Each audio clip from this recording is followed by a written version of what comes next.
Politeknik Negeri Sambas menggelar seminar nasional hasil penelitian dan pengabdian kepada masyarakat tahun 2023 di Aula Gedung Kuliah Terpadu 1 Politeknik Negeri Sambas Senin pagi.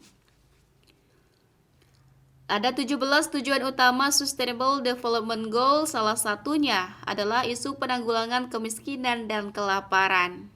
Hasil penelitian PKM ini sangat penting untuk menjadi acuan dalam mengambil kebijakan langkah-langkah strategis. Yuliansyah berharap dengan adanya PKM ini bisa memberikan sumbangsih yang nyata terhadap pembangunan khususnya di Kabupaten Sambas. SDGs ini adalah amanah, kalau di Indonesia ini amanah perpres untuk ditindaklanjuti secara maksimal. Sebenarnya ini adalah isu dunia. Jadi sesuai dengan semangatnya kan ada 17 tujuan utama dari Sustainability Development Goals. Yang pertama adalah mungkin isu kemiskinan, isu penanggulangan kemiskinan dan kelaparan. Jadi kita melihat sekarang ini kita harus cukup bergembira dengan pertumbuhan ekonomi Indonesia di tahun 2022 yang lalu kita 5,3%. Diperkirakan di tahun 2023 ini juga di kisaran rentang 4,5 sampai 5,3% juga kan.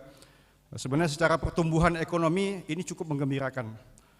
Namun di sisi lain kita tidak hanya cukup bicara pertumbuhan ekonomi, kita juga bicara tentang pemerataan pembangunan, pemerataan ekonomi atau distribusi pendapatan.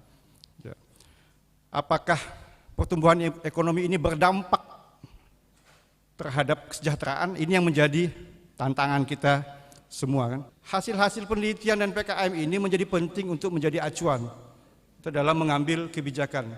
Jadi effortnya itu harus hasil penelitian dan PKM. Jadi tidak cukup kita hanya dengan kita melihat itu secara data, tapi bagaimana hasil penelitian dan PKM ini menjadi pendekatan dalam mengambil sebuah kebijakan. Ini menjadi ruh atau spirit dalam ideal dalam kita mengambil langkah-langkah strategis kan.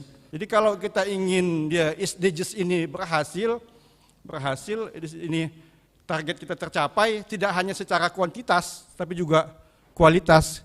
Ya kita bicara output dan outcome, tidak hanya bicara kegiatan ini terlaksana tapi kita bicara output dan outcome.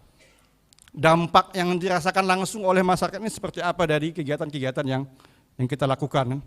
Nah, jadi sebaik-baiknya kita adalah memberikan kebermanfaatan bagi manusia yang lain kan. Nah, jadi kalau kita habis di penelitian, habis di PKM, tidak memberikan sumbangsih yang nyata, tidak memberikan dampak signifikan, dampak yang jangka pendek, jangka menengah, jangka panjang, saya pikir kita hanyalah seperti saya ulangi sekali lagi, berarti kita hanya memposisikan diri sebagai institusi seperti Menara Gading.